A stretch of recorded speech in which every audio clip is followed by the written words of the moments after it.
Je peux rassurer les Guinéens qui vivent au Sénégal qu'ils sont chez eux, ils continueront à être chez eux.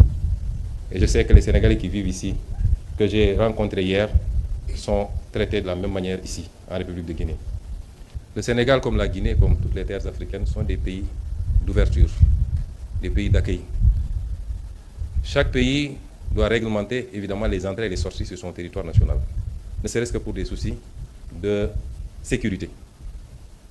Mais au-delà de ce contrôle minimal qui ne peut manquer, nos pays sont réputés être des traditions d'accueil.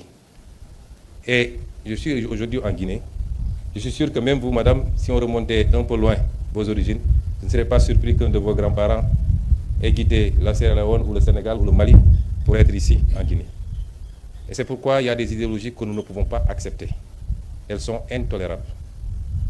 Nous ne pouvons pas accepter des idéologies xénophobes. Le Sénégal est un pays démocratique où la liberté d'expression est garantie, la liberté d'association également, mais ces libertés sont encadrées. Je peux rassurer que tous les Guinéens, vous connaissez déjà mes positions sur la question, que j'ai exprimées à toutes les occasions à l'Assemblée nationale lors de la campagne électorale.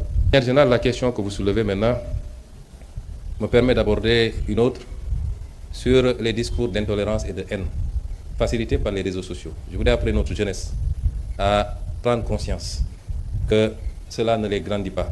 Ce n'est pas toute notre jeunesse, mais ceux qui se livrent à ces discours, quelquefois appuyés par des politiques, malheureusement. Les problèmes que nous avons à l'intérieur de nos pays ne sont pas dus à la présence d'étrangers. C'est dû à l'incapacité de nos leaders dans le passé à gérer nos pays au mieux de leurs intérêts. C'est dû à la corruption endémique, c'est dû à la manière dont nos ressources naturelles ont été bazardées pour la plupart, notre incapacité à avoir une vision articulée, cohérente, permettant de travailler, d'industrialiser nos pays, de créer des emplois et de l'offrir aux jeunes. C'est ça nos vrais problèmes. À chaque fois que des pays ont des problèmes, y compris dans les pays occidentaux, vous le verrez, c'est l'autre qui est le responsable. Et on commence à chercher et à désigner. Ces idéologies ne peuvent pas être importées, elles sont inacceptables. Et je lance un appel à cette jeunesse, je sais souvent qu'elle m'écoute, au-delà du Sénégal, cette inimité, le terme n'est pas trop fort.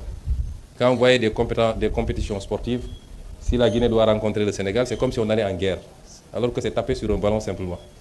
Ça vole très bas, les gens s'insultent, les gens se disent des mots.